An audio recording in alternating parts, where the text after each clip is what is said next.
If you think that no one is buying right now, you should go to Comic-Con.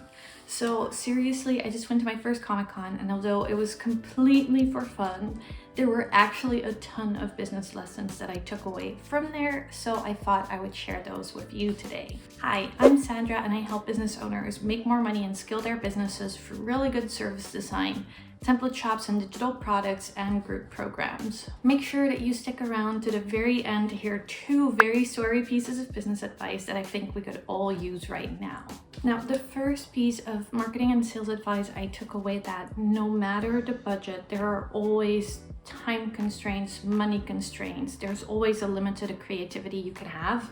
And I always think to myself was like, well, but only if I had an ads budget, or if I could spend $5,000 on a photographer, or if I get a better web designer, or, it doesn't really matter. But if only I had $100,000 extra dollars, you should see what I could do. And the really funny thing is I was in a panel full of Hollywood people, right, that help produce Netflix shows, and there were directors and animators and composers. And it was really interesting how they talked that there's always sort of a tension or a constraint when it comes to either the time or the money. There are limits on their creativity, and even in something as big as a Hollywood production, like the budget and these constraints are very much a real thing, and it forces them to get more creative and to sort of produce within the limits that they have, right? Whether that's location or weather or very often money. And I just thought that was so interesting because I came to realize that I'm a little bit of a perfectionist, which might explain why I struggle with outsourcing things. And I think that there's a very important takeaway there, that instead of asking myself like,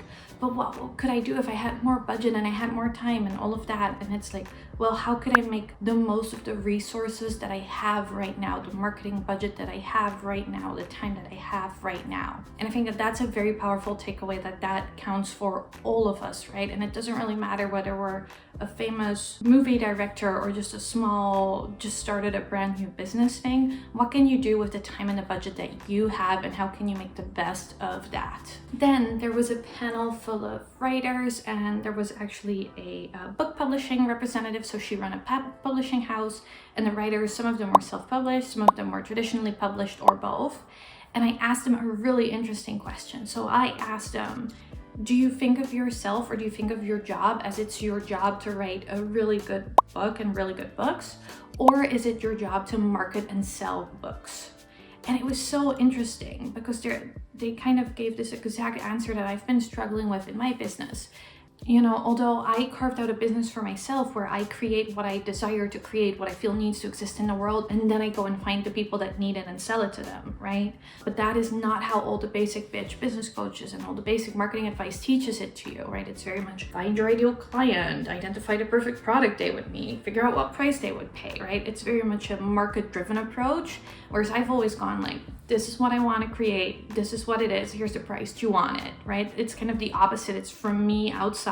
And it was so interesting that they kind of position it as the exact same way, where there was one writer who said, when you're a writer or whatever your craft is, if you are trying to grow a business or a career, or, writers are partially self-employed too, right? Even if they work with publishing houses, they're responsible for their own marketing and parts and all that stuff. And she kind of said, like, it's not just about your craft, right? Your job is also to market and to sell your craft. And she basically said, create what you want to create, but the bigger you get and the more important it becomes to be strategic about what you can create next, right? And about how she might have a list of 20 book ideas and then talk to her publisher or look at the market and go like, well, if I'm excited about all of these ideas, which one would make the most sense to write now? Which one's the most sellable in this market?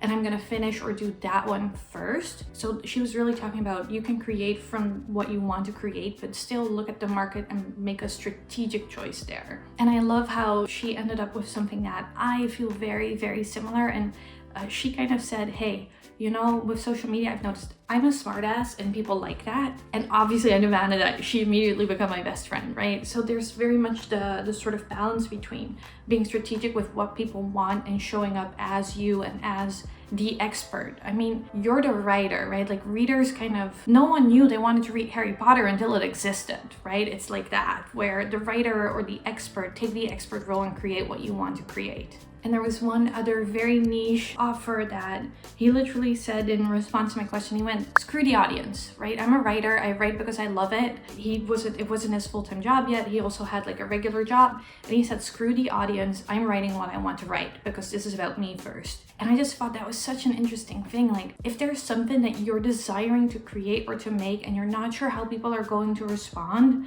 the only way to find out is to go and make it. So if there's a desire, go do the crazy thing. Make that weird offer. Make that little bit outside of what you normally do, group program or product, and kind of see what happens from there. And if you're ready to figure out how to sell that next wildly unique offer, make sure that you watch my video on the 4 reasons why anyone buys anything ever. And I hope to see you in the next one. If you want to support this channel, please hit subscribe or leave a comment or a like. And thank you so much for watching.